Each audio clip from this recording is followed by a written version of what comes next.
Le 12 juin 2022, j'ai commencé ma toute première vidéo sur une enquête paranormale. Ce jour-là, je me suis rendu chez une personne qui m'avait envoyé une vidéo montrant un phénomène capté par ses caméras. Intrigué, j'ai décidé de me déplacer et de passer une nuit dans ce lieu potentiellement hanté. J'ai ma maman qui est décédée ici. Ah, dans la chambre là. Ah mais ça c'est, tu m'as pas dit. Quand elle a apparu cette silhouette là, donc c'était le 23 décembre, Oui. demain il y avait le réveillon, et c'est le premier réveillon qu'on est passé sans la mère en fait. Et on pense que c'est pas anodin, que c'était... C'est comme l'odeur. Et quand on c'est parle comme de l'odeur, c'est l'odeur de sa chambre quand elle est décédée. Ça a laissé une odeur. C'est très très fort. Et il y a des moments où on règle. Des effets. Elle est là. C'était la première fois que je vivais une expérience de ce genre. Et depuis ce moment-là, c'est là où tout a véritablement commencé. La nuit du 17 novembre 2022, j'ai filmé quelque chose. Alors je sais absolument pas pourquoi je filme ça, mais j'aime pas, j'ai fait comme une crise d'angoisse. Il est 2h30 du matin là. Et je sais pas pourquoi du tout, j'ai eu besoin en fait de parler. Alors je sais même pas si je filme ça, enfin je sais pas pourquoi je le fais, j'en ai aucune idée. Je me suis réveillé et je vois comme si je voulais pas oublier, comme si c'était peut-être un rêve ou je sais pas.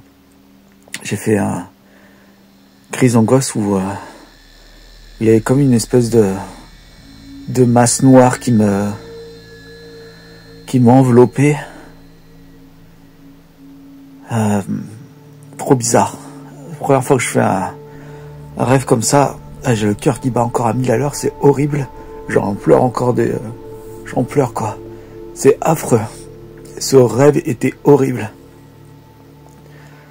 Alors, comme si une grosse masse noire m'envahissait tout mon corps en fait, c'était trop bizarre. Trop bizarre. Je sais pas du tout ce que c'était. Absolument pas. Je sais pas, il fallait que j'en parle. Tout de suite là. Peut-être que demain, quand je me réveillerai, je regarderai et je prendrai un peu plus conscience, mais c'est horrible. C'était horrible. Et il y a ce voile bizarre qui m'a enlevé tout en fait. C'était horrible. Horrible.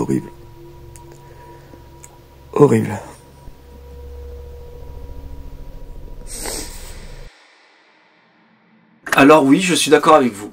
Ça pourrait être scénarisé. Cette vidéo, j'aurais pu la monter de toutes pièces. Et ça aurait été bien pour la vidéo. Mais c'est pas véritablement ce qui s'est passé. Il y a quelques années, j'avais fait un cauchemar, mais horrible. Et le lendemain, je m'en souvenais plus. Mais ce que je me souviens par contre, c'est mon cœur qui palpitait vraiment très fort. J'avais mal à la poitrine, je transpirais, j'étais pas bien. J'avais comme un sentiment de nausée et je sais que j'étais ce qu'on appelle terrifié. Et ma sœur, elle avait un dictionnaire des rêves. Et elle me dit, bah, raconte-moi ton rêve, je vais essayer de voir la signification. Et je lui dis, écoute Sandra, je m'en souviens pas du tout du rêve, c'est ça qui est bizarre. Et je sais qu'il m'avait traumatisé ce rêve, du moins ce cauchemar. Et elle m'avait dit quelque chose d'assez intelligent. Elle m'a dit, Alex, le jour où tu fais un cauchemar ou un rêve, pour te souvenir le lendemain, filme-toi sur le moment. Et c'est ce que j'ai fait. Et c'était très intelligent. Alors il faut savoir que ce rush que j'ai filmé, je l'avais complètement oublié. Mais complètement zappé. Si j'avais su que ce rêve, cette rush-là, allait avoir une signification profonde par la suite, je l'aurais pas cru. Comment cette vidéo, du coup, est revenue à la surface? Récemment, j'ai cassé mon téléphone portable. Et vous le savez, avec Google Cloud, on peut, du coup, sauvegarder ces vidéos et ces photos. Et j'étais en train, donc, du coup, de transférer tout sur... du coup, j'ai un nouvel ordinateur aussi.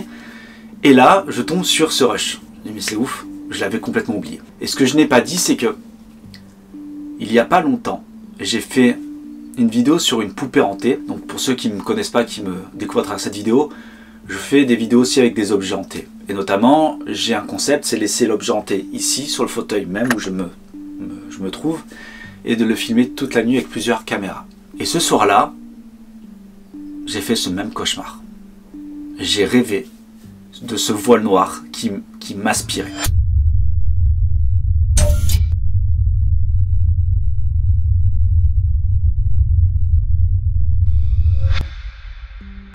plusieurs années qui séparent ces deux cauchemars, mais ce sont les mêmes. Mais j'avais complètement oublié que j'avais rêvé de ça. Le truc là, qui est étrange, c'est que ce soir-là, quand je me suis filmé, j'aurais pas cru que plus tard, ça aurait eu véritablement une incidence. Et je pense que c'est à partir de cette enquête que tout a commencé. Sensation d'être vidé de toute énergie, perte de motivation, maladie, petits malheurs constants comme des casseroles qui nous tombent dessus en permanence. Vous avez peut-être vécu ces symptômes durant un moment de votre vie. Est-ce le karma, le déroulement de la vie tout simplement, ou est-ce que quelque chose s'est attaché à nous? Justement, une étude a été faite à ce sujet par Anne Deslignier, médium et thérapeute spécialisée en soins énergétiques. Dans son livre « L'emprise des âmes », qui analyse l'influence et les conséquences sur les personnes de la présence d'entités ou âmes autour d'elles. Pour moi, une âme, c'est une personne qui n'a pas de corps, qui a perdu son corps à la mort. Donc elle continue à vivre, elle a un certain libre arbitre, alors elle ne va pas toujours là où elle doit aller. Parfois, elle reste, et elle reste dans le monde, dans les maisons, et elle peut rester accrochée aux humains. Ça peut conduire à toutes sortes de... je vais dire du simple mal-être à quelque chose de beaucoup plus important au point de vue mental, je vais dire, ou psychique plutôt. Et l'emprise d'âme, c'est une âme qui a une emprise sur un vivant, et un vivant peut avoir une, deux, trois, voire plus d'âmes qui viennent d'eux. Et alors c'est là où il faut un peu détecter d'où elles viennent, qui elles sont, pourquoi elles sont là, pourquoi elles sont chez toi et pas chez moi. Alors je ne sais pas pour vous, mais pour moi, ce début d'année 2025 ne commence pas très bien, avec de nombreux symptômes ressentis de manière continue. Selon l'IFOP, l'Institut français d'opinion publique, en mars 2023, 24% des Français annonçaient croire en l'existence de fantômes ou entités, ce qui peut être lié à une plus grande médiatisation des phénomènes permettant de mieux les comprendre peu à peu. Bon, si j'ai décidé de faire cette vidéo aujourd'hui, c'est que cette année 2025, comme je vous l'ai dit tout à l'heure, ne se passe pas véritablement très bien. C'est pas un très bon début. J'ai beaucoup de symptômes de mal-être physique et de grande fatigue. Vous êtes nombreux, très nombreux, à me rappeler fréquemment dans les commentaires de veiller à bien me protéger. Je me suis alors intéressé aux symptômes pouvant laisser supposer qu'une entité se soit accrochée à moi. Ma famille a toujours été baignée dans ce domaine, comme j'ai déjà pu vous le raconter. Et avec les expériences que je mène depuis quelques années maintenant, il était sûrement temps pour moi d'essayer de savoir si une entité pourrait s'être accrochée à moi. Au fil de mes recherches, j'ai appris qu'il n'y avait pas une, mais de nombreuses façons de déterminer si une entité est accrochée à nous, qui varient selon les croyances, les rituels.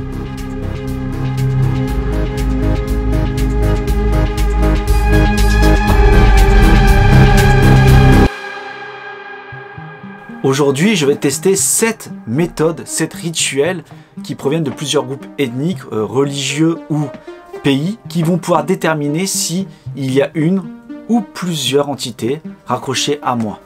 Étant néophyte, je peux être mené à faire des erreurs d'interprétation ou de méthode, mais je vais tenter de les réaliser en suivant scrupuleusement les indications trouvées à ce sujet. Je vous avoue avoir été assez étonné par certains de ces rituels, qui nécessitent des éléments assez particuliers de mes recherches sur Internet.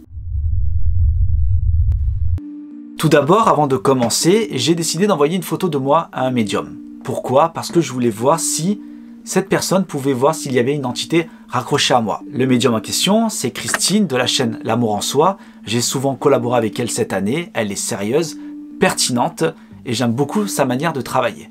Alors elle m'a demandé, sur cette photo, qu'on voit bien mes yeux, que ce soit clair. Alors je ne sais pas pourquoi, peut-être que c'est sa façon et sa manière de travailler. Et l'idée, c'est qu'on voit son témoignage à la fin de la vidéo. Pourquoi j'ai décidé de faire cela? Car je n'ai toujours pas vu pendant que je fais ce tournage ce qu'elle a dit.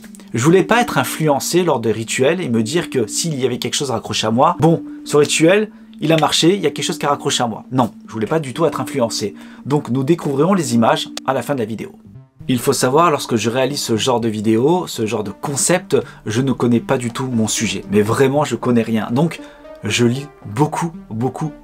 Et j'ai pu constater dans mes recherches, il y avait énormément de rituels de protection. Alors oui, j'ai dit protection. Pourquoi? Parce que dès que je tapais rituel pour voir s'il y avait des entités accrochées à nous, déjà c'est trop long en termes de titres pour les recherches, et je ne trouvais absolument rien. Et dès que je mettais rituel de protection, là, je trouvais beaucoup de choses. Et j'ai vu que c'était lié en fait, lorsqu'on faisait un rituel pour voir s'il y avait une entité accrochée à nous, c'était lié en fait à la protection. Comme je l'ai mentionné en départ de vidéo, j'ai choisi 7 rituels de plusieurs religions, de plusieurs groupes ethniques. Et pour réaliser ces différents rituels, j'ai dû acheter pas mal de matériel, des choses que je ne connaissais absolument pas, comme un miroir noir.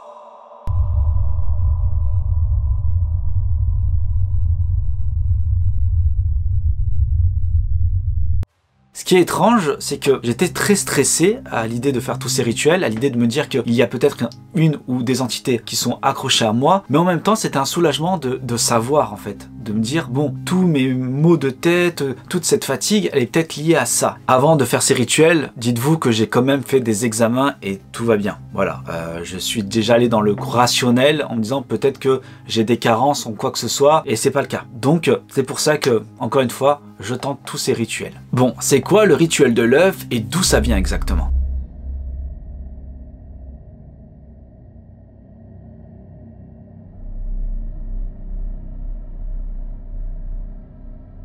Le rituel de l'œuf est une pratique spirituelle répandue en Amérique latine, ancrée dans les traditions autochtones et enrichie par des influences catholiques. Réalisé par des guérisseurs comme des curanderos ou chamans, ce rituel utilise l'œuf, symbole de vie et de renouveau, pour absorber les énergies négatives, les blocages spirituels ou les maux physiques. Il incarne une méthode de nettoyage énergétique et de guérison profondément enracinée dans les croyances populaires. À quoi sert exactement ce rituel? Alors, selon mes recherches, il sert à nettoyer les énergies négatives, soulager des maux physiques ou émotionnels comme le stress, l'angoisse et la fatigue, rompre les malédictions ou les sorts comme le mauvais œil, apporter une sensation de renouveau ou de protection. Pour réaliser ce rituel, il vous faudra une bougie, un œuf frais et un verre rempli d'eau claire. Bon, ça y est, j'ai tout installé.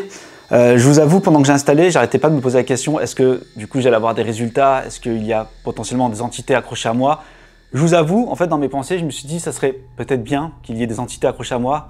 Ça mettrait vraiment le doigt sur quelque chose, sur tous mes petits tracas, sur mes fatigues chroniques. Enfin, c'est juste insupportable. Je suis tout le temps fatigué. Je suis, comme je vous ai dit en départ de vidéo, j'aimerais que les facteurs de tout ça soient dus aux potentielles entités accrochées à moi.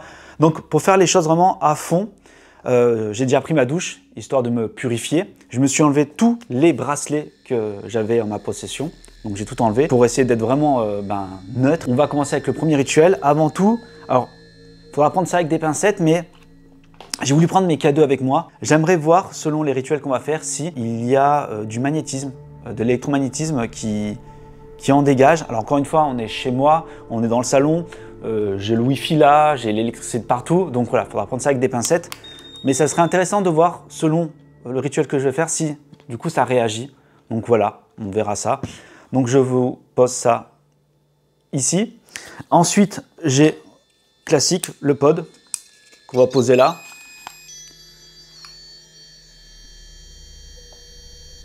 Ok. Bon, on va commencer avec l'œuf. Alors, j'ai tout pris. Donc déjà, ils disent de prendre une bougie, de l'allumer.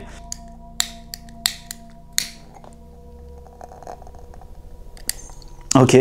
Bon, je vous avoue, je suis un peu stressé, hein, je vous le cache pas, je pense que ça sent de ma voix. Donc la bougie est allumée. Ensuite, j'ai pris avec moi un œuf donc frais. Donc voilà, tout ce qu'il y a de plus banal, hein, un œuf tout à fait normal. Donc ils disent dans le rituel de se frotter avec en récitant une prière. Alors, j'ai pas forcément une prière, mais je vais souhaiter qu'il n'ait pas forcément d'entité, que tout se passe bien pour moi. Donc ils disent de se le frotter sur tout le corps, donc c'est ce que je vais faire. On va faire ça. On va tous se frotter comme si on prenait la douche, les amis. Donc partout, partout, partout.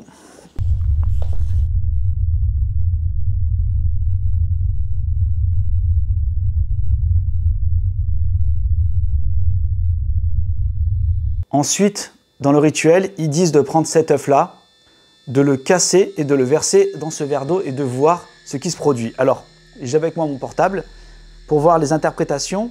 Ils disent les bulles forment ou impuretés visibles dans le blanc ou le jaune d'œuf sont interprétées comme des indices sur l'état énergétique ou spirituel de la personne. Des bulles peuvent signifier des énergies accumulées. Des filaments ou des formes inhabituelles peuvent indiquer des blocages ou des malédictions. Ok. Et ensuite, l'œuf et l'eau sont souvent jetés dans un endroit spécifique comme un ruisseau ou les toilettes. Donc moi, j'ai pas de ruisseau à proximité, on jettera ça dans les toilettes. Donc du coup, ben écoutez, je vais filmer ça de près, on va voir ce qui se passe, en espérant qu'il n'y ait pas tout ça, quoi. Donc on va voir ce que ça donne. Let's go.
Alors déjà, je l'ai cassé.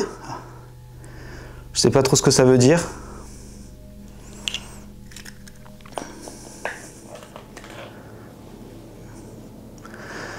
Il y a comme une bulle qui s'est formée en haut, comme une pâte en fait. Ça fait une espèce de... Ça fait comme une patoune. C'est trop bizarre. Donc je sais pas. Et là, ça fait deux longues tiges qui se raccrochent en fait à son sommet. Là, vous avez le sommet.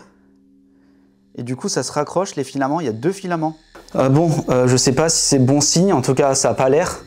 Si on suit leurs indications, les deux filaments qu'on voit là, c'est le mauvais œil. Et les bulles qu'on peut voir aussi, c'est pareil. C'est-à-dire qu'il y a quelque chose qui raccroche à moi. C'est vraiment étrange, hein, ça fait vraiment une patoune. On a la bulle centrale et ensuite on a plusieurs petites bulles qui forment une patte, comme une main en fait. C'est assez étrange. Alors je sais pas si, après j'ai jamais versé d'œuf dans un verre d'eau pour ma part, donc je sais pas trop à quoi ça ressemble. Et là c'est deux filaments qui se rattachent à son sommet en fait, à la racine, et qui viennent jusqu'en bas. C'est bizarre, ça m'inquiète un peu selon ce qu'ils disent. Hein. Des bulles peuvent signifier des énergies accumulées. Donc est-ce qu'ils sont positifs ou négatifs, ça on le sait pas. Mais par contre, si on se rattache à des filaments ou des formes inhabituelles, peuvent indiquer des blocages ou des malédictions. Alors des blocages, je sais pas du tout ce que c'est. Je sais pas à quoi ça correspond. Mais est-ce que j'ai des malédictions? Est-ce que quelqu'un me veut du mal? J'en ai aucune idée. Je sais pas si ça signifie ça. Si vous le savez dans les commentaires, honnêtement, moi je compte sur vous après, pour le coup, pour ce genre de choses, pour les interprétations. Je vais faire une photo quand même de ça. Je vais en faire une tout de suite. Et je vais l'envoyer à Valentin. Donc maintenant, selon eux, on est censé s'ajouter l'eau dans les toilettes. Alors, il s'allumait, alors... Encore une fois, à prendre avec des pincettes. Lui, il s'allume pas du tout, le pod pas du tout. Écoutez, on va aller jeter ça. Let's go. Bon les amis, on va aller jeter le verre. Un peu stressé.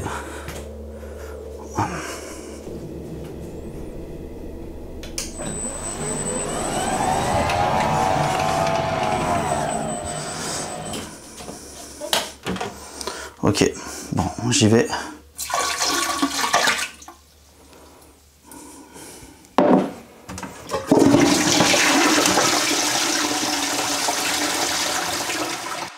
J'ai trouvé les significations exactes. J'ai l'impression que ça sent pas très bon pour moi. Alors je vais vous les lire. Il y a la bulle autour de l'œuf. Signification, envie ou énergie négative. Donc ça, j'en ai pas. Je vois pas de bulles autour de l'œuf, il n'y en a pas. Ça, c'est déjà une bonne chose. Les bulles indiquent que des personnes autour de vous ressentent de la jalousie ou vous êtes entouré d'énergie négative. Du moins, autour de l'œuf en bas, il n'y a rien du tout. Mais le jaune d'œuf est cassé. Donc on verra, c'est une signification. Fil montant vers la surface. Ça, on en a deux. Présence d'entités ou de forces spirituelles Ces fils montrent que des entités spirituelles ou des influences externes interfèrent avec vous. Plus les fils sont nombreux, plus les interférences sont importantes. J'en ai 2 actuellement. œuf intact, pas de changement visible. Non, moi l'œuf n'est pas intact. Signification, harmonie et absence d'énergie négative, j'aurais voulu.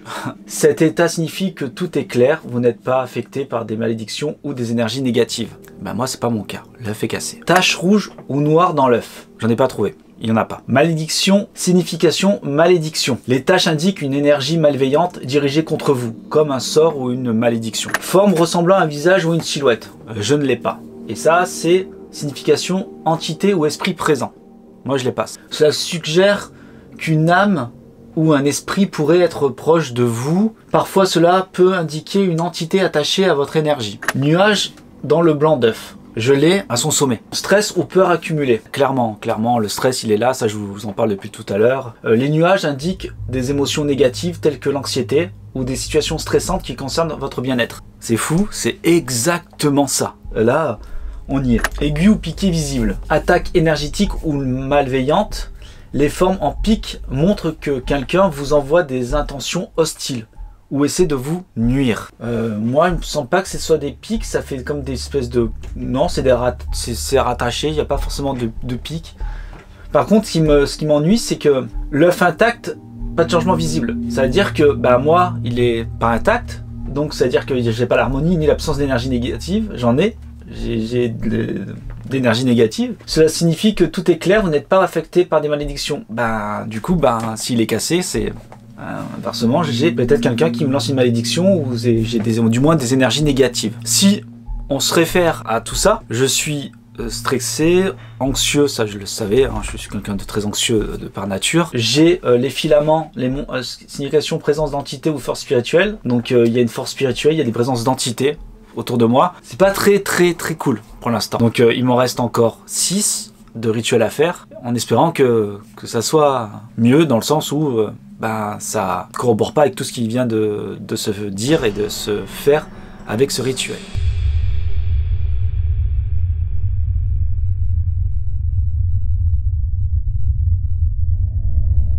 Le rituel du sel et du feu est une pratique traditionnelle, bien connue dans plusieurs régions d'Europe centrale et orientale, notamment en Pologne, en Roumanie, en Ukraine, en Hongrie et dans les Balkans. Ce rituel est souvent associé à des croyances anciennes liées à la purification, à la protection et au bannissement des influences négatives. Pour ce rituel, il nous faudra un plat en métal, une bougie et du sel.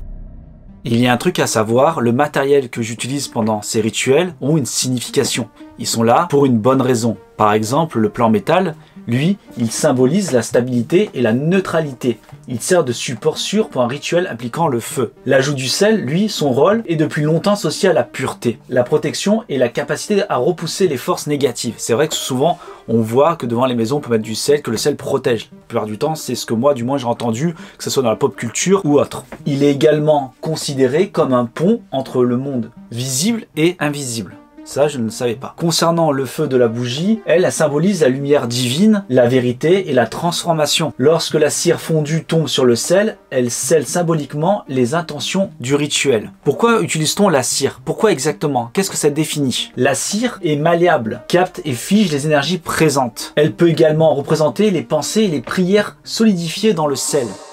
Donc je ne sais pas trop quoi penser encore avec l'œuf, j'espère que... J'avoue que je suis un peu inquiet là, on va continuer. Alors c'est ça en fait qui est stressant, c'est de voir s'il y a potentiellement une entité ou des entités accrochées à soi.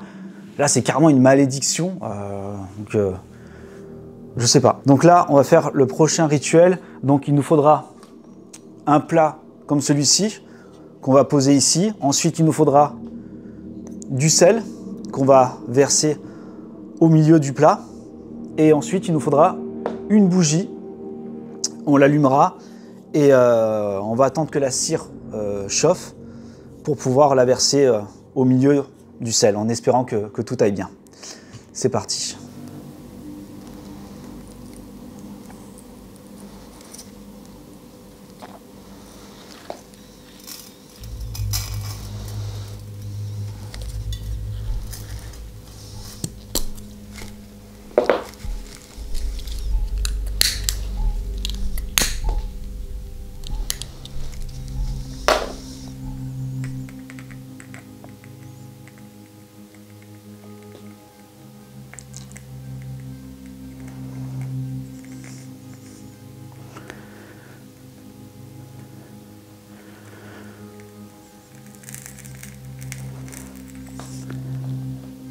Bon, selon eux, on devrait voir des formes assez étranges vis-à-vis de la cire. C'est ce qui pourrait définir qui est quelque chose, une entité accrochée à moi ou plusieurs.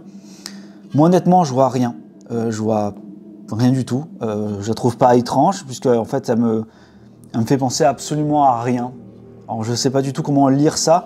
C'est ça qui va être compliqué en fait dans ces rituels, c'est de pouvoir avoir une lecture efficace des résultats. C'est ça le problème. Alors, je compte sur les personnes dans les commentaires qui sont à même de pouvoir lire ce genre de choses. Pour ça, je vous fais vraiment des gros plans. Après, là, on peut voir que le sel est resté blanc et pas venu noir ni gris. Donc, selon ce qu'ils disent, ça semble bon. Alors, ils disaient aussi de faire une prière. J'en ai fait une, mais intérieure, je ne l'ai pas extériorisée. Je l'ai gardée pour moi. Après, le mieux, ils disent de faire une prière qui est propre à la culture. Après, moi, je ne connais pas. Ça aurait été peut-être bien d'en trouver une. Après, bon, je voulais pas trop quand même m'approprier leur chant. Mais donc j'ai fait ma propre prière, voilà. Alors je sais pas trop. Là pour l'instant le sel pour moi il me semble propre et la forme je la connais pas. Elle me dit rien. Elle me dit rien du tout. Après ils disent que la bougie on doit la prendre. Alors on peut souffler dessus ou l'éteindre avec les doigts. Alors ou la couvrir. Donc je pense que moi je vais le couvrir. Je pense que c'est le mieux. Donc en pratique si je la couvre, le K2 vient de... Au moment où j'ai couvert le truc, le K2 vient de s'allumer. Ok. Bon, je viens de comprendre quelque chose, mais je vous en parlerai en fin de vidéo. Vous allez voir, ça va vous percuter vous aussi. Donc déjà, vis-à-vis du sel, si on suit les significations, le sel est blanc, donc tout va bien. La trace de la cire m'est pas du tout familière, je ne sais pas du tout quoi ça pourrait ressembler, donc c'est déjà une bonne chose. Vous allez voir pourquoi je vous dis ça, que j'ai percuté sur un truc. Mais bref, on en reparlera à la fin de vidéo, et vraiment, sincèrement, vous allez vous dire, ah oui, c'est peut-être pas con. Bon, passons au prochain rituel.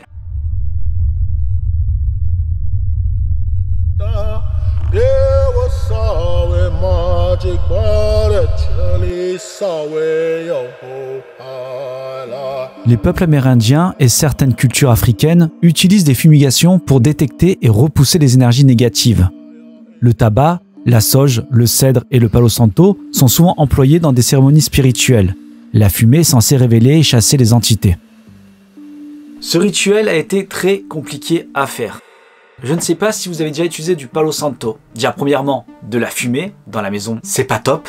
L'odeur du palo santo est pas très agréable et ça reste un moment. Même si vous aérez, les pièces, tous les murs s'imprègnent de l'odeur. C'est pas agréable du tout. Et mon chat, je sais pas pourquoi, alors il devient dingue dès qu'on allume ce bâton. En fait, dès qu'il y a de la fumée du palo santo, mon chat est fou. Et pourquoi ça a été compliqué? Parce que la fumée du palo santo est absolument pas dense. Et le but de ce rituel, c'est de lire dans la fumée. Donc comment vous dire que ça a été compliqué? J'ai dû l'allumer plusieurs fois, attendre, essayer de secouer, essayer de faire quelque chose. Très compliqué. Alors j'ai réussi à obtenir ça. Je ne sais pas du tout si on arrivera à lire quelque chose. Il y a un truc qui s'est passé qui était assez étrange. Vous allez voir. J'espère qu'on va pouvoir lire quelque chose. Mais encore une fois, ça a été compliqué. L'odeur c'est vraiment particulier. Et d'ailleurs ça a attiré mon chat. À chaque fois que Valentin il vient à la maison, Valentin c'est mon ami et c'est le médium qui vient sur la chaîne. À chaque fois le chat vient sur lui.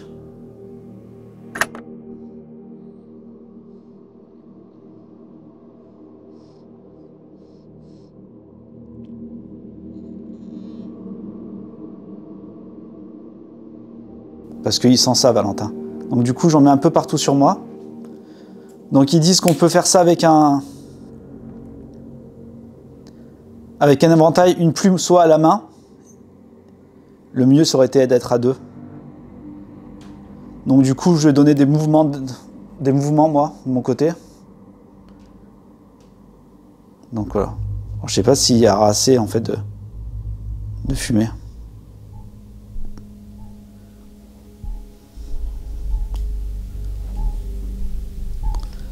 J'ai l'impression qu'on n'a pas du tout assez.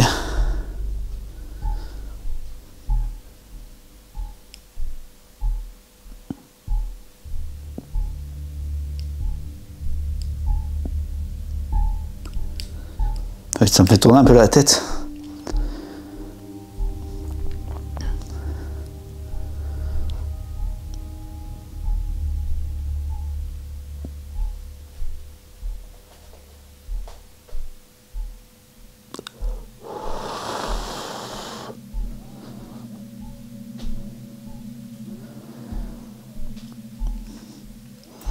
Je sais pas si on verra la fumée, hein. J'en ai aucune idée.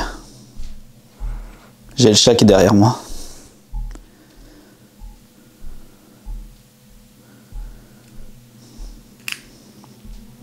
Ça fait vraiment pas beaucoup de fumée au final.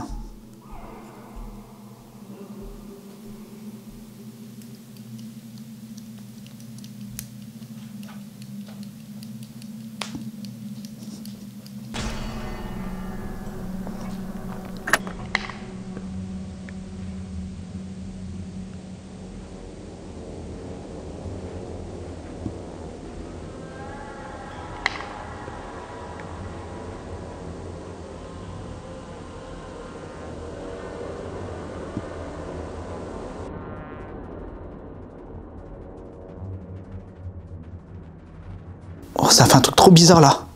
J'espère que ça l'a capté. Ça m'a fait un rond. Un rond.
Comme je vous l'ai dit, pour moi c'était compliqué en termes, on va dire, de résultats. Hein, la fumée n'est absolument pas dense et comme vous avez pu le voir, je me suis repris à 2 fois pour le faire. J'ai mis une lampe derrière moi pour essayer de voir si ça pouvait éclairer la fumée, mais c'était quand même compliqué. Alors, il y a 2 choses que j'ai pu capter, on va les voir ensemble. Hein.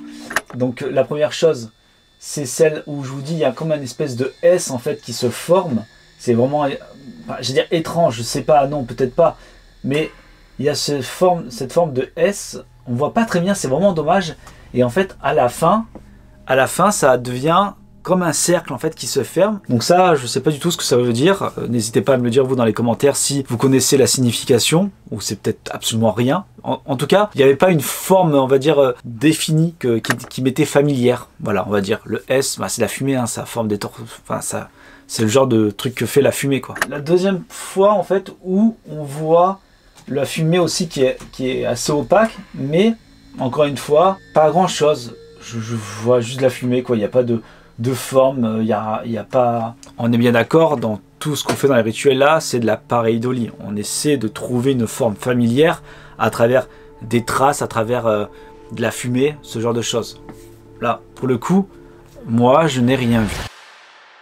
Si on suit leur signification en termes de lecture de la fumée, si elle se disperse, c'est que tout va bien, il y a un équilibre parfait. Par contre, si elle stagne sur un côté du corps, là, ça veut dire qu'il y a une présence spirituelle. Moi, à mon sens, la fumée, c'est vraiment très très dispersé. On en avait très très peu.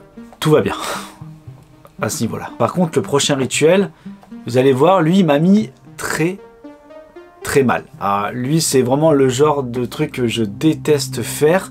C'est vraiment déjà étrange et c'est effrayant, ça fait peur. C'est très effrayant d'être face à ce genre de choses. Vous allez comprendre déjà par le titre du rituel. Le voici.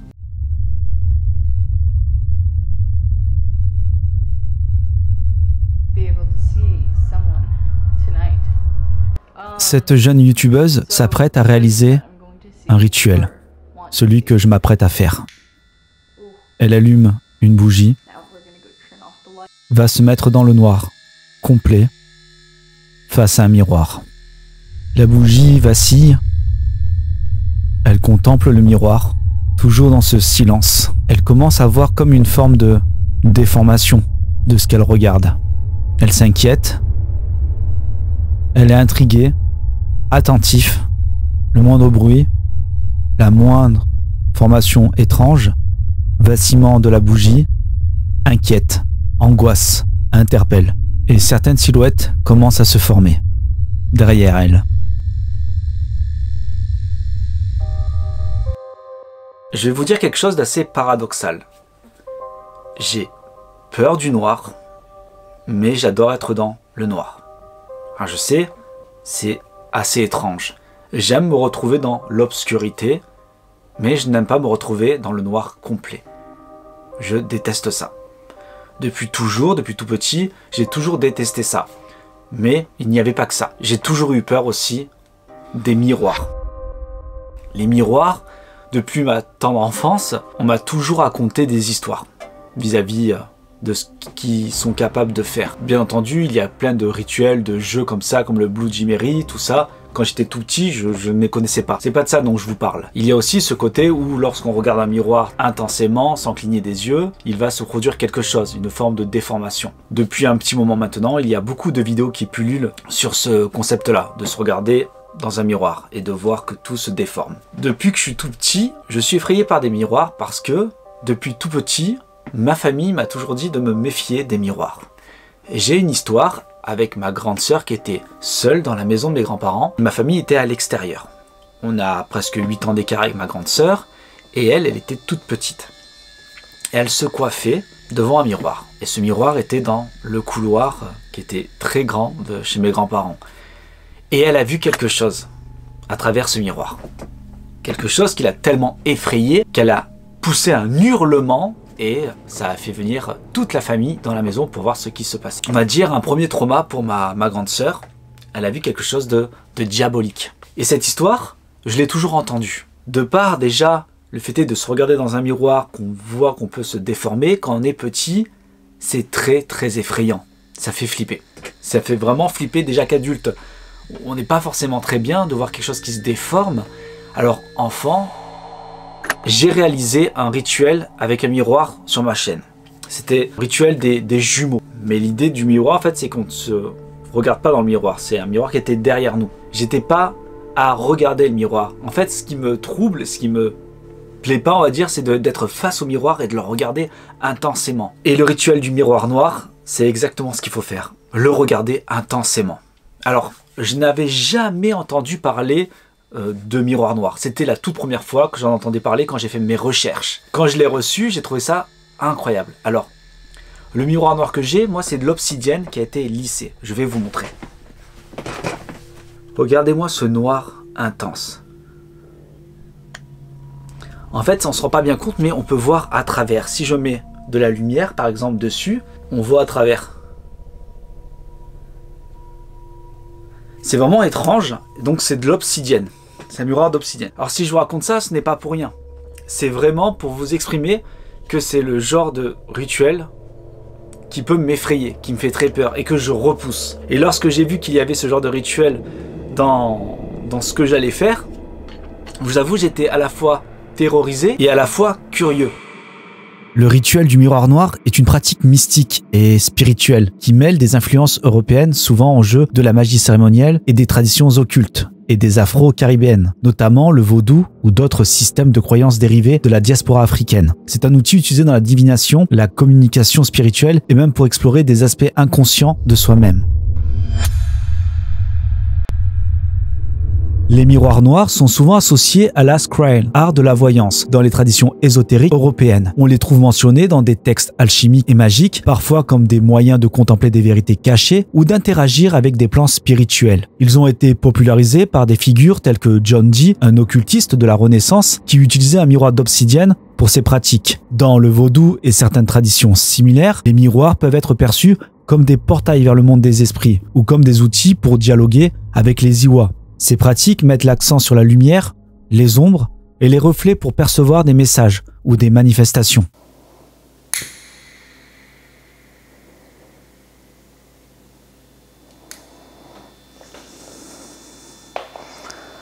Pour ce rituel, je devrais placer une bougie derrière moi, de manière à ce qu'elle puisse se refléter dans le miroir. Il est essentiel que je n'aperçoive pas mon propre reflet, pour éviter toute distraction ou perturbation. Je devrais donc incliner légèrement le miroir, afin de voir à la fois la bougie et son reflet, sans me voir moi-même. Une fois le miroir et la bougie correctement positionnés, je réciterai une incantation d'ouverture.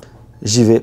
Esprit invisible, si une présence me suit ou m'entoure, manifestez-vous ici et maintenant dans le miroir.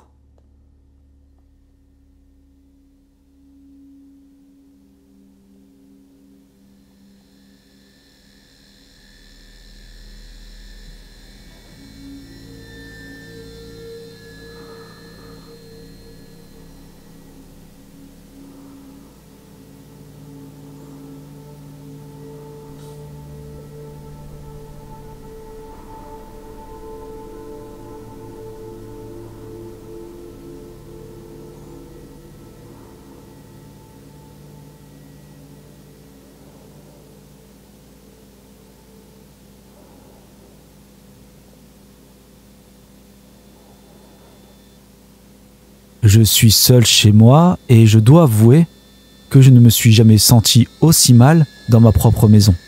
C'est une sensation étrange. Je me sens à la fois en paix et terrifié.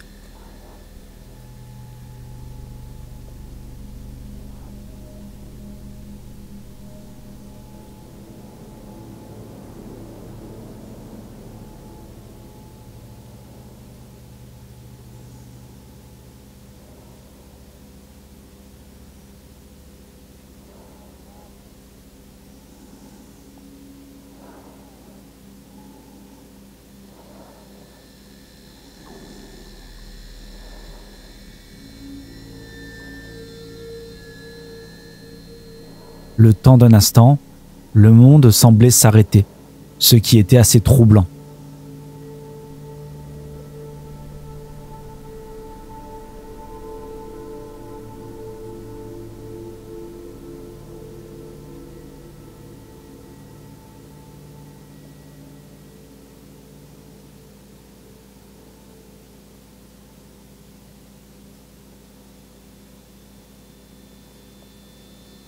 Ce qui est perturbant, c'est que de temps en temps, je voyais la flamme bouger.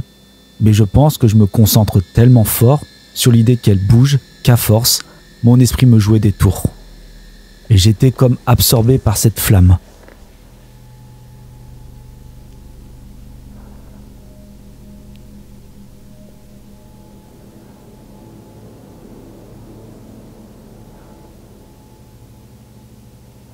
Il y a quelqu'un avec moi ?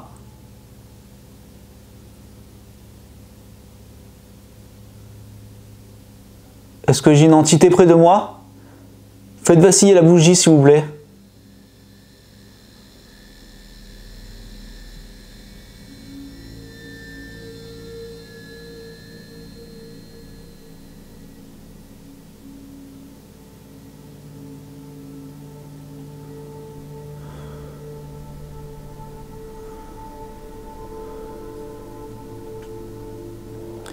Y a-t-il quelqu'un avec moi? Je suis censé vous voir à travers le miroir. Je vous avoue, je suis un peu stressé à l'idée de vous voir, mais...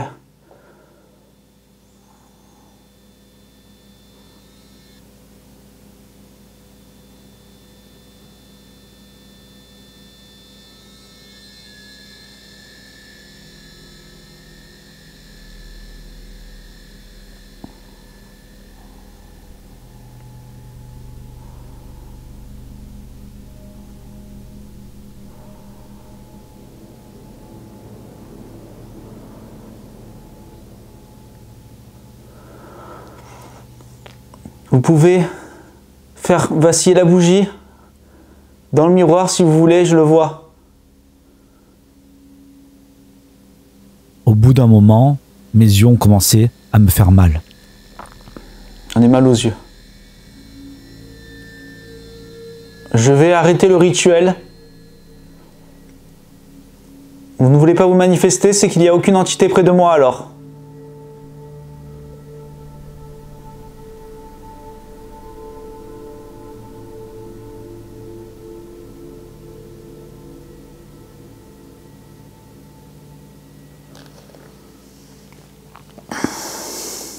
Une fois le rituel accompli, je prononcerai une incantation de fermeture. Je ferme ce portail. Et tout esprit présent doit retourner d'où il vient. Enfin, j'éteindrai la bougie et couvrirai le miroir avec un tissu noir pour le sceller.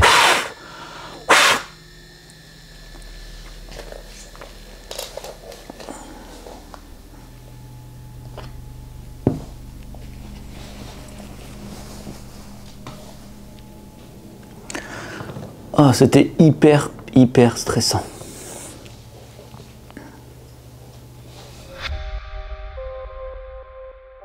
Quoi penser du rituel du miroir? Eh bien écoutez, pour moi il était exactement comme je l'imaginais. En fait, ce genre de rituel, c'est quelque chose qui est pour vous. C'est entre vous et vous. C'est un peu, je pense, un miroir, c'est comme un pont identitaire. Je m'explique. Est-ce que vous voyez cette image? Cette image, vous voyez 3 faces. En fait, si vous voulez, le miroir permet une réflexion sur soi tout en ouvrant un dialogue ambigu avec l'autre. Qu'il s'agisse d'un esprit, d'un ancêtre ou d'un autre membre de la communauté, il devient en fait, si vous voulez, pour certaines communautés, un outil puissant, un outil spirituel. C'est lui qui amène en fait un chemin vers le monde du visible et de l'invisible. Mais il faut bien comprendre lorsqu'on fait ce genre de rituel, quand on le vit, tout prend sens. Et vraiment, je pense que le pont identitaire est important. Je pense que c'est le mot-clé pour ce genre de rituel. On n'a pas vu grand-chose. Je pense que c'est quelque chose qui est, encore une fois, comme je vous l'ai dit, propre à soi. S'il y avait quelque chose à voir, c'était peut-être mon imagination qui me permettait de voir ce que je voulais voir. Par exemple, je voulais absolument que la flamme bouge. Je peux vous assurer que la flamme, elle a bougé.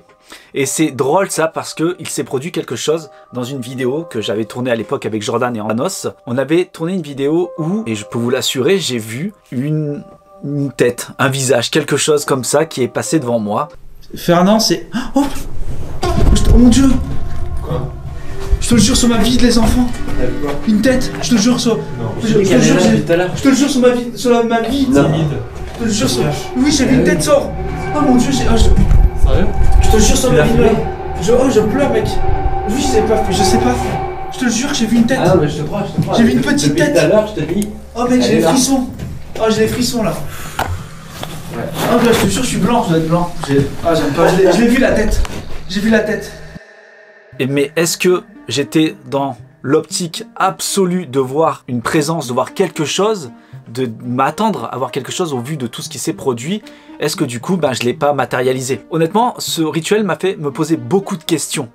Alors, je pense que je vais un peu loin, mais je sais pas, peut-être qu'on touche à quelque chose. Si vous voulez plus, j'avance dans les enquêtes, dans les recherches, je me dis que si on croit forcément en quelque chose, peut-être qu'on arrive à le matérialiser. J'ai posé une caméra pendant une semaine dans la maison Blair. C'est un lieu où il s'est produit beaucoup de choses. Pour moi, dans ma vie, j'ai jamais vécu des choses aussi fortes que là-bas.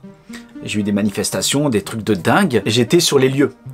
Alors, est-ce que, même si je l'ai filmé, on voit les choses se faire, mais est-ce que je ne l'ai pas matérialisé? On était à plusieurs, est-ce qu'on ne s'est pas dit absolument qu'il faut qu'il y ait quelque chose? Et il y a eu quelque chose. Étrangement, je n'étais pas sur place, j'ai laissé une semaine une caméra et il ne s'est absolument rien passé. Voilà, je pense qu'il y a un truc à méditer là-dessus.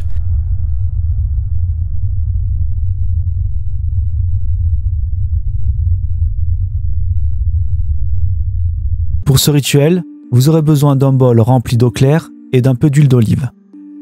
Dans la Grèce antique, l'eau était considérée comme un purificateur sacré, capable de refléter les intentions et les vérités cachées. L'huile, en revanche, servait comme un détecteur d'impuretés spirituelles. Les prêtres, guérisseurs ou sages-femmes utilisaient ce rituel pour diagnostiquer si une personne était affectée par le mauvais œil ou si une entité spirituelle était cachée à elle. La manière dont l'huile réagissait à l'eau était interprétée comme un signe d'énergie perturbatrice ou d'un esprit présent. Le rituel de l'eau et de l'huile. Alors c'est un rituel grec que je ne connaissais absolument pas. En même temps, vous allez me dire les autres, je ne les connaissais pas non plus. Alors celui-ci, comme rituel, est assez simple. Il est rapide, il est visuel. Vous prenez un bol, tout simplement. Vous versez de l'eau claire. Vous prenez de l'huile d'olive, vous versez une petite goutte, et si l'huile d'olive disparaît, vous avez le mauvais œil. Il y a une entité accrochée à moi, qu'elle se manifeste.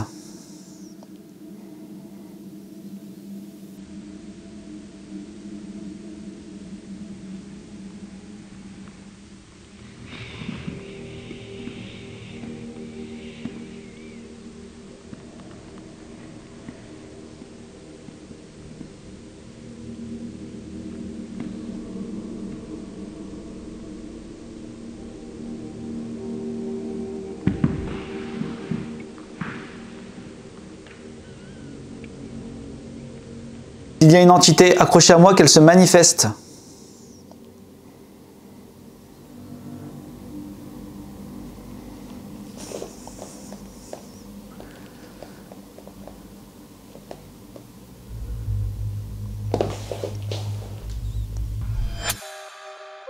Donc, vous l'avez vu, l'huile n'est pas restée intacte. Si l'huile était restée intacte, tout allait bien pour moi. Et l'huile a complètement disparu. Selon eux, ça indique une présence étrangère, donc une entité.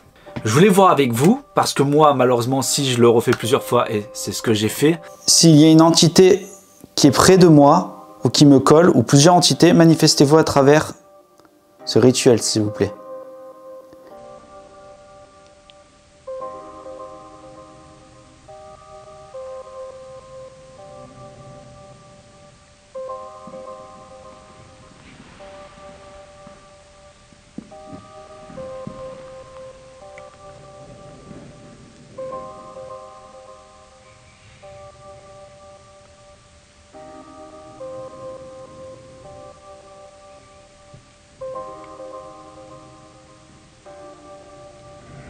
S'il y a une entité qui est près de moi, ou qui me colle, ou plusieurs entités, manifestez-vous à travers ce rituel, s'il vous plaît.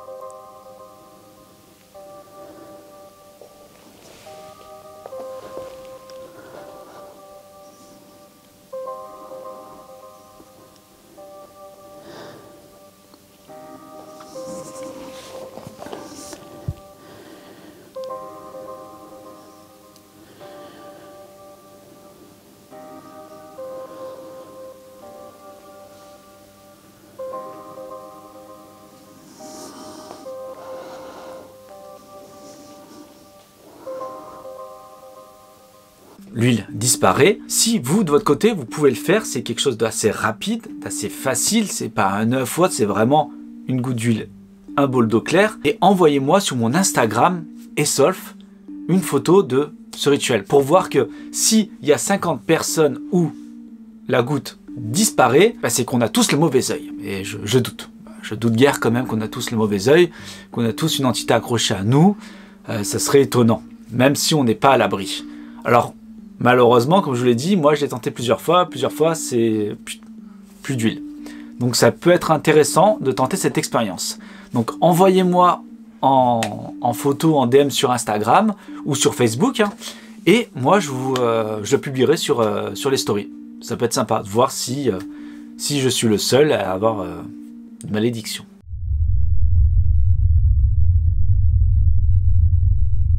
Pour réaliser ce rituel, il nous faudra de la farine et une bougie.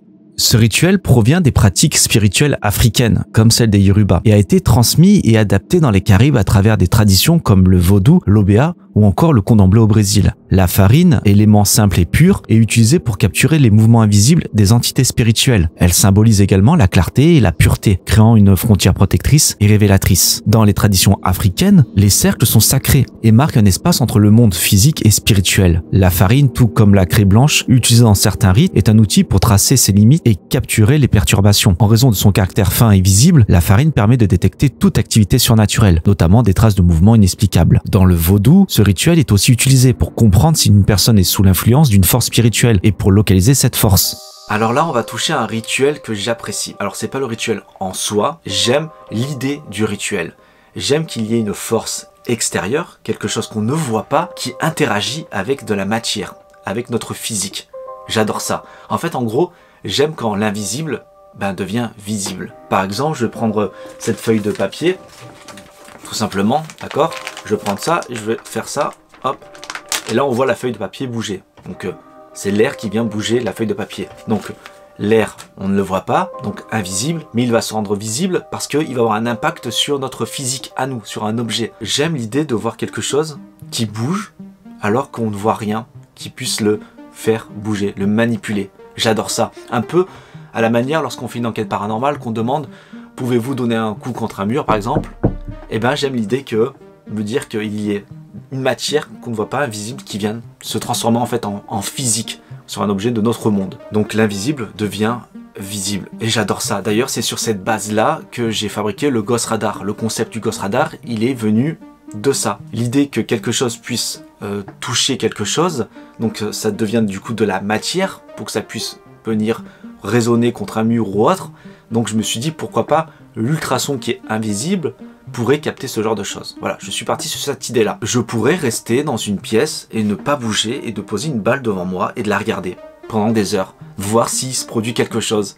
L'idée même qu'elle puisse bouger alors qu'il n'y a rien, ça me fascine. Je m'apprête à commencer le rituel, je prends la farine et commence à faire un cercle au sol avec.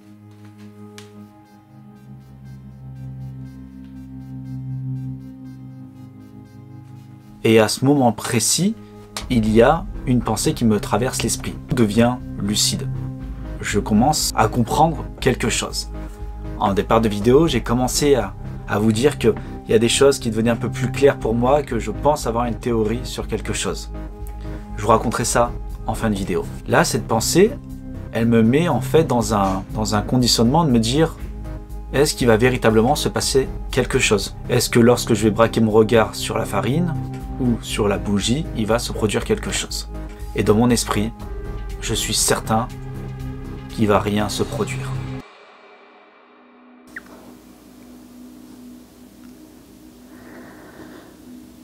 Y a-t-il une entité accrochée à moi selon les rituels que j'ai faits précédemment? Il semblerait que oui. Est-ce que vous pouvez vous manifester à travers ce cercle que j'ai fait de farine?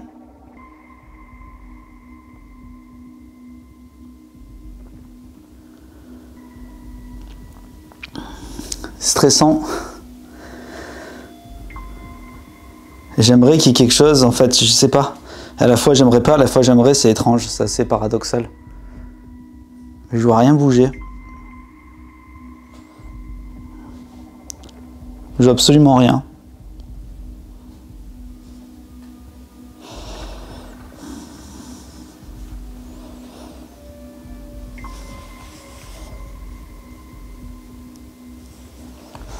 On va attendre encore un peu.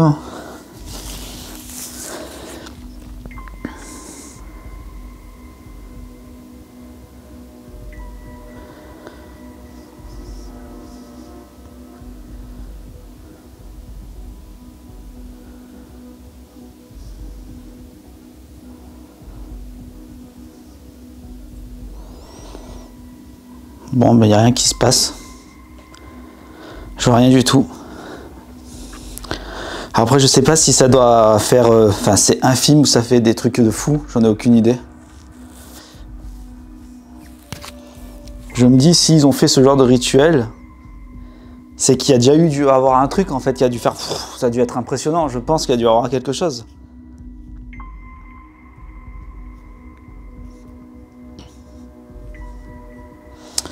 En tout cas, il n'y a rien pour l'instant. Est-ce qu'ils font ça après à l'extérieur et du coup, ben... le vent fait que, et du coup, ils pensent que, mais je sais pas. En tout cas, moi, il se passe rien du tout. Mais écoutez, on va arrêter là.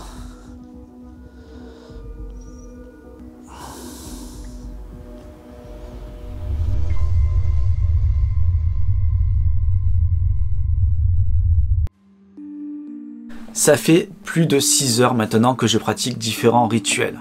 Alors je ne sais pas si c'est les bonnes méthodes que j'ai réalisées. J'en ai aucune idée. Pourquoi je vous dis cela? Car pour un rituel dans mes recherches, il y avait des dizaines de pages de méthodes différentes. Alors je ne sais pas si celle que moi j'ai choisie est la bonne. J'en ai aucune idée. Est-ce que tout ce que j'ai fait, c'est comme ça qu'il fallait le faire? Je sais pas. Je ne sais pas du tout. lorsque j'ai mis la farine au sol, et je ne sais pas pourquoi c'est à ce moment-là, il y a eu comme une espèce d'éclair en moi, où tout est devenu plus lucide, où j'ai compris quelque chose. Et je me suis dit, mais Alex, il va rien se passer avec la farine ne bougera pas. Pas parce que je n'y croyais pas, hein. Pas parce que je ne crois pas en la magie, au paranormal. Non, j'y crois à tout ça. Non, parce que j'ai compris quelque chose. Je vous ai dit en départ de vidéo, lorsque j'ai fait mes recherches pour trouver des rituels, pour voir si on avait une entité accrochée à soi, c'était rattaché au rituel de protection. C'est-à-dire, lorsque je fais un rituel pour voir s'il y a une entité, en fait, ce rituel me protège aussi à la fois. Lorsque j'ai réalisé le rituel de l'œuf, donc le tout premier, est-ce que je n'ai pas été protégé? Est-ce que je n'ai pas été libéré de ces entités? Alors oui, il s'est produit quelque chose d'assez étrange avec l'huile, ça s'est dissous directement. Mais je ne sais pas si une goutte d'huile dans l'eau, dans l'immensité de l'eau, ça va pas se dissoudre. Je pense que c'est normal en fait. Je pense que c'est tout à fait normal. Donc il faudrait que vous le réalisez, que vous m'envoyez une photo comme je vous l'ai dit, pour voir si c'est le cas, mais à mon avis c'est le cas. J'ai réalisé une dizaine de fois de mettre une petite goutte d'huile dans l'eau, bah, c'est toujours le même résultat, ça disparaît. Alors si on retire, on va dire ce rituel, on le met de côté, j'ai l'impression que ça prend sens, que le premier rituel m'a peut-être protégé, et que c'est pour ça qu'il ne s'est rien produit par la suite. Mais le truc de dingue, c'est que j'ai dû attendre le dernier moment pour comprendre ça en fait. C'est ça qui est étrange. Mais au moment où j'ai pris la farine et que je l'ai versée sur le sol. Comme si ça a eu un impact sur moi en fait. C'est vraiment étrange. J'ai beaucoup apprécié à réaliser ces différents rituels. Et en même temps, j'en ai eu très peur. Alors c'est assez paradoxal, hein, vraiment, hein, je vous le dis sincèrement. C'est quelque chose qu'il faut vivre. Vraiment, moi je pense que ça ne doit pas faire de mal. Je pense, je vous invite à vous à essayer. Parce que je sais pas, il y a quelque chose d'assez profond avec ces rituels. J'aime beaucoup réaliser ce genre de choses, bien sûr toujours dans la bienveillance et dans le respect, hein, parce que c'est des cultures qui ne sont pas les miennes, et du coup que quelque part je m'approprie en testant ces différents rituels. Donc je veux offenser personne dans le sens où peut-être oui j'ai mal fait les choses, peut-être que les méthodes que j'ai suivies ne sont pas les bonnes, mais quoi qu'il en soit, ce qui est étrange, alors est-ce que c'est un effet placebo? Mais je me sens bien moins fatigué, bien moins faible, j'ai beaucoup plus d'énergie, moins anxieux, et il y a des pics dans la journée où je vais être motivé à fond. Alors est-ce que c'est un effet placebo? J'en ai aucune idée. Peut-être que c'est un effet placebo. Mais je vous invite à réaliser ce genre de choses. Je pense que même si tout ce qui est nettoyage ou des choses qui sont accrochées à nous vous paraissent peut-être juste lunaire et que ça n'a aucun sens pour vous, je pense quand même au fond de soi ça fait du bien, car on se dit j'ai fait quelque chose pour mon corps, pour mon bien-être. Et à partir de là, est-ce qu'on se sent pas mieux? Vraiment cet effet un peu, comme je l'ai dit, placebo. De faire quelque chose qui est censé être bien et du coup on se sent bien. J'espère que cette vidéo n'a pas été trop longue pour vous. J'espère que de votre côté, je n'ai pas été offensant. J'espère que vous avez apprécié. J'ai beaucoup trop parlé dans cette vidéo. Vraiment. Mais il était important pour moi de vous expliquer comment je voyais les choses. Par contre, ne partez pas tout de suite. Ce n'est pas fini. Nous allons voir maintenant si Christine de la chaîne L'amour en soi a trouvé ou vu quelque chose en moi, si j'ai une entité rattachée à moi. Ce qui serait intéressant maintenant, c'est voir si peut-être Christine elle a trouvé une entité accrochée à moi. Si c'est le cas, de voir maintenant si je lui envoie une photo de moi, si il n'y a plus d'entité accrochée à moi. Je pense que je ferai ça en Reels sur Instagram. Donc n'hésitez pas à vous abonner sur mon Instagram, donc Esolf, je vous le mets là. Maintenant, il est temps de savoir si j'avais quelque chose accroché à moi.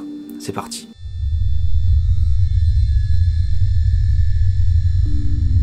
Merci tout d'abord de m'avoir envoyé ta photo pour interprétation et je vais te montrer comment je procède. En tout cas, il s'agit de ma façon à faire à moi. Je ne détiens pas aucune vérité c'est vraiment mon mode opératoire à moi, mon protocole à moi, d'accord? Il y a d'autres personnes qui font tout à fait différemment. Première chose déjà, c'est pourquoi on a une entité sur soi. Eh bien, il peut y avoir diverses raisons.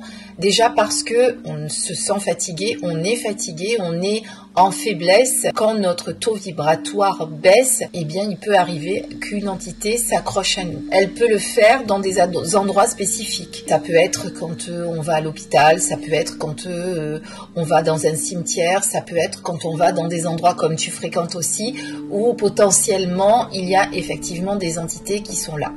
Alors, pourquoi l'entité s'accroche à nous? Il peut y avoir diverses raisons. Simplement, ça peut être un défunt qui a besoin de faire passer un message qui n'est pas passé de l'autre côté, donc ce qu'on appelle qui n'est pas passé dans la lumière et qui a besoin de faire passer un message. Ça peut être aussi des entités du bas astral qui n'ont pas trouvé vraiment, on va dire entre guillemets, le repos, si on peut dire ça comme ça, et qui, elles, vont vraiment nous pomper beaucoup d'énergie et peuvent vraiment... nous laisser dans un mal-être particulier. Par exemple, j'avais une amie de ma fille à un moment donné qui était pas très bien, en dépression. Elle avait vu des tas de médecins, des tas de personnes pour essayer d'aller mieux et malheureusement, quoi qu'on lui fasse, elle n'allait pas mieux. Et donc moi, à ce moment-là, j'ai vérifié parce que j'ai senti que ça pouvait venir de ça et elle avait effectivement une entité sur elle. On a fait un protocole pour l'enlever et du jour au lendemain, ça allait beaucoup mieux. Potentiellement, lorsque tu enquêtes, même si tu te protèges, parce que tout le monde dit il faut se protéger, etc., mais on n'est pas infaillible et ça peut malheureusement arriver à un moment donné s'il y a une petite faiblesse. Voilà, alors... Tout le monde a ses croyances, tout le monde a ses protocoles, chacun fait comme il veut. Moi, je n'ai pas de vérité absolue. Tout ce que je dis ici, ça n'engage que moi.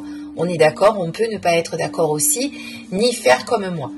Donc, je précise que j'ai la photo d'Alex, donc j'ai ta photo, Alex, en version numérique, que je vais regarder.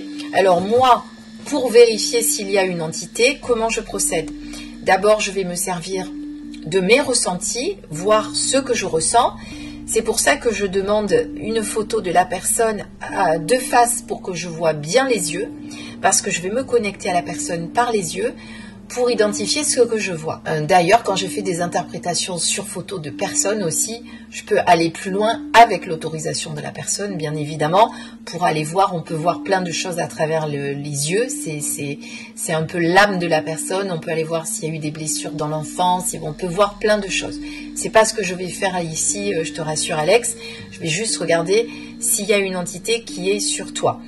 Donc je vais me connecter, je vais faire silence pendant quelques instants parce que j'en ai besoin pour me connecter à toi et vérifier. Alors je ne vais pas parler parce que je fais tout intérieurement et ensuite je te dirai ce que je vois et je ferai une vérification avec le pendule.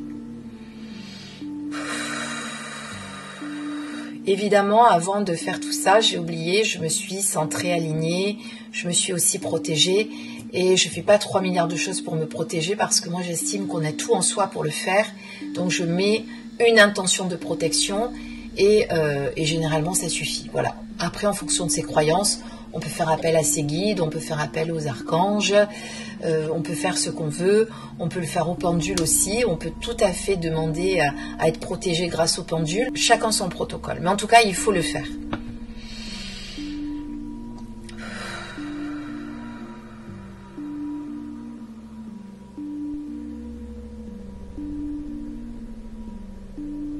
Alors, il y a bien une entité sur toi. Je dirais même qu'elle est de ce côté-là, là, sur ton épaule gauche, donc à droite de mon côté. Donc sur ton épaule gauche. Je ne sais pas si tu as des douleurs, peut-être un peu plus sur l'épaule gauche.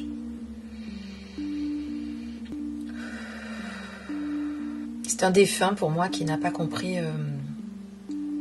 pourquoi, qui ne comprend pas pourquoi il est décédé. Il a eu besoin mais il a senti que tu étais potentiellement quelqu'un de...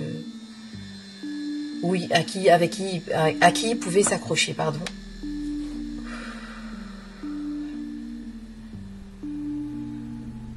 Oui, voilà. Donc il y a bien une entité qui est accrochée à toi. Pour moi, ce n'est pas du bas astral.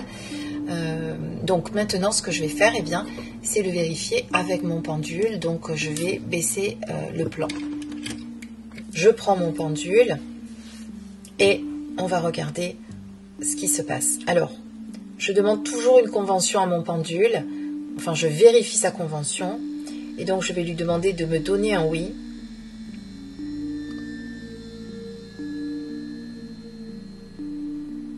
Donne-moi un oui. Et donne-moi un non.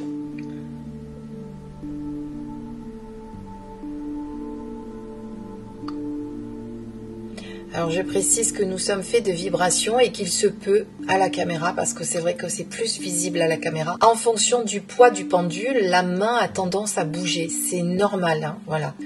Parce que je sais que souvent j'entends dans les vidéos, enfin je vois des commentaires de gens qui disent machin, il a bougé la main, il a bougé la main. Non, non, on bouge pas la main.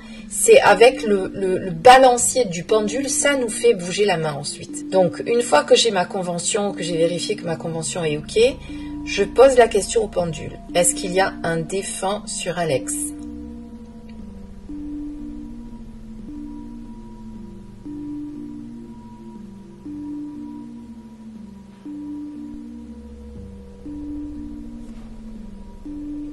Est-ce qu'il y a plusieurs entités sur Alex ?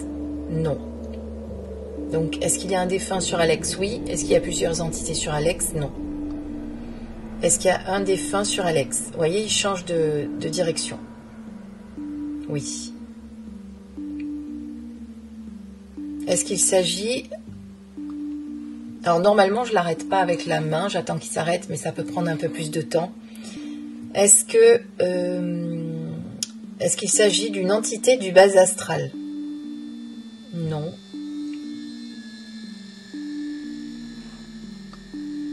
Est-ce qu'il s'agit d'une entité... Est-ce qu'il s'agit d'un défunt ? Alors, je pose souvent la même question pour vérifier que ce soit bien ok. Ok. Est-ce que... il y a autre chose sur Alex ? Non. Ok. Est-ce qu'il s'agit d'une entité du bas astral ? Oui, je repose souvent les mêmes questions pour être sûre de ce que je dis. Ok.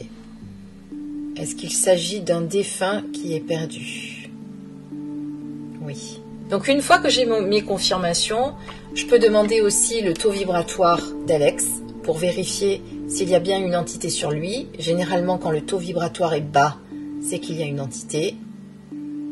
Donc, taux vibratoire d'Alex. Donc, vous voyez, il est entre 3 et 4000. Donc, soit c'est vraiment qu'il est très fatigué, mais c'est surtout qu'il a une entité. Voilà. Donc, ça déjà, même des fois, sans avoir regardé s'il y a une entité, ça peut nous confirmer que c'est le cas. Donc une fois que j'ai fait toutes ces vérifications, que j'ai fait tout ça, eh bien moi je vais faire après mon protocole de libération et généralement je le fais au pendule en radiesthésie. Je peux y associer aussi du Reiki. Ça va dépendre de l'entité qui est accrochée, si elle a des difficultés à partir, si c'est compliqué, si c'est du bas astral ou pas. Je vais adapter mon protocole en fonction. Mais en tout cas, principalement, moi je vais travailler avec mon pendule pour enlever l'entité. Je le fais d'ailleurs pour les nettoyages de lieux aussi, que ce soit nettoyage de lieux ou de personnes. Je le fais au pendule avec mes planches aussi pour me faire confirmer certaines choses si j'ai besoin. Enfin voilà, c'est comme ça que je procède. Merci en tout cas de m'avoir écouté.